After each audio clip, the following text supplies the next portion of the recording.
first of all, talk to me about what the pageant is. What's the organization that you guys are competing for? So we're the International American Women of Service. It is a community service-based organization.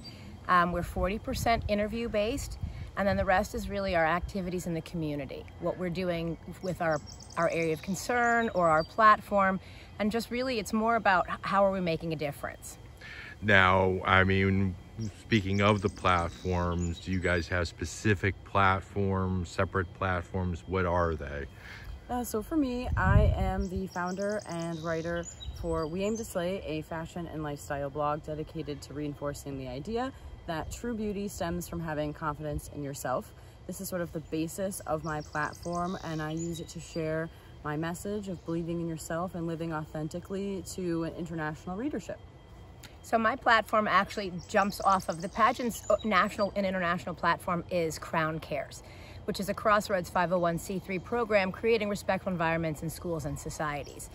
I've been with the organization now since 2018, and I saw that there was kind of a demographic we were missing, those younger kids that aren't in school yet. So I created Critters Care 2, modeled off of the Crown Cares platform to reach preschoolers, and not so much as an anti-bullying platform, from just an empathy and an understanding that words have power.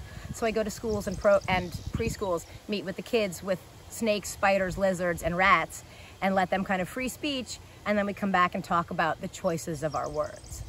Now, you've been with the organization since 2018.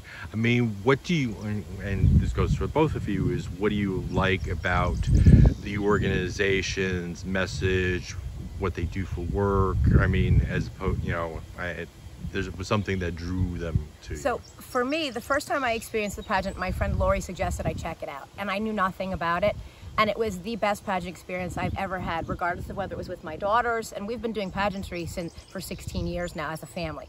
So I had just an amazing experience, and I was not at all prepared, and I didn't score as well as I could have, but it was such an amazing experience that I couldn't wait to get back. And I have progressively improved just being with these people. It's a sisterhood. It's more than just a pageant week. There are times when I almost hope I don't win, because I always want to be able to come back and compete. And the cool thing is, once you're a title holder, you have that option of being a lifetime so that you don't lose that sisterhood. And everybody supports my platform. It's more about a sisterhood than it is the pageant.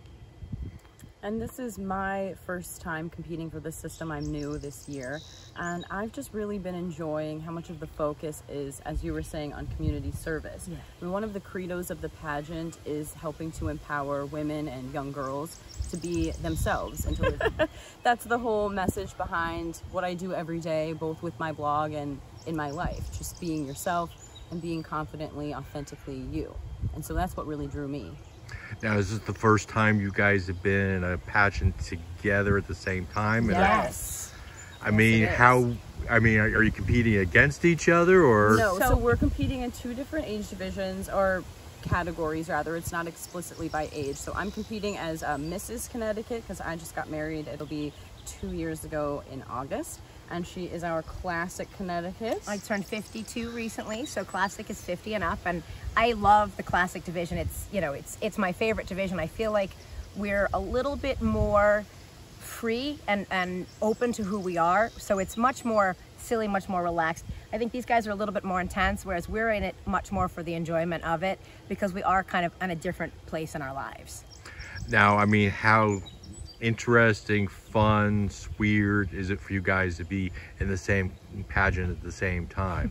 Well, I'm gonna say that there is a couple of categories where we actually are competing against each other, because all of the optionals are judged overall. So I don't stand a chance against her photogenic, look at this face, but I'll take credit because I made the face. You know, so there are aspects where, you know, like non-performance talent is one of my strongest suits. Taylor also has non-performance talent, but she's, you know, Mom, I'm not going to fight that game because I don't want to do that. So there was some communication, I think, back and forth. And I could have dual competed as well, but the only division that I could have dual competed in would be the MRS, and I, again, wasn't going to pit myself against her. Now, where are the nationals? Because I'm assuming that's what we're talking about, is yes. the nationals, and those are coming up where? International. Yes, we leave for internationals next weekend, and we're headed up to South Portland, Maine. Now, how is it going to feel to meet international contestants from all over who were, you know, I mean, have the same interests, same ambitions as you guys are. That's one of my favorite aspects of pageantry, actually, is just meeting so many other like-minded people who are working hard every day and dedicating their lives and their time to something important to them. They're just trying to make a difference and have a platform in which to share their passions and their dreams. And I see it as an opportunity to really get the information that's important to me and my platform out to a much bigger audience, because each of our sister queens will be at us at a presentation rehearsal that's just for the competitors, where we talk about our platforms and we present that. And so they are going to be given a little bit of time to understand where we're coming from. And I know for myself, I've taken pieces with me of other sisters' programs, and I support, like Wendy's Warm Blanket Hugs. We've been making fleece blankets. The lanyards were Olivia's program. We support our sister queens. So for me, it's a huge opportunity to not just have my country support my platform, but internationally. Now, I mean, how do you think it will feel to win, or how will it feel if you come close but no cigar? So I've technically only won competing once, so I'm very comfortable with not winning. I think it would be weirder for me if I did win, but I don't feel like it's about getting that crown at the end of the day. It's about trying your hardest, doing your best, and really giving your best performance, meeting new people, learning about, like you were saying, new opportunities to give back and make this world a better place. I think for me, because there are 2 titles awarded, there's the international title, but there's also the American title. So I look at it as just an opportunity either way to really represent the system and spend a year of service. I have budgeted and planned ahead of time, because I do plan to win. I mean, I think when you enter something, you really have to go with that positive mindset. I've put the work in, I want this. If I don't win, I've been second runner-up. Even if I'm first runner-up, I'm coming back next year regardless. So that to me isn't as important, but the opportunity to really get out there and spread my message on an international level, my passport's current, I'm happy to do it.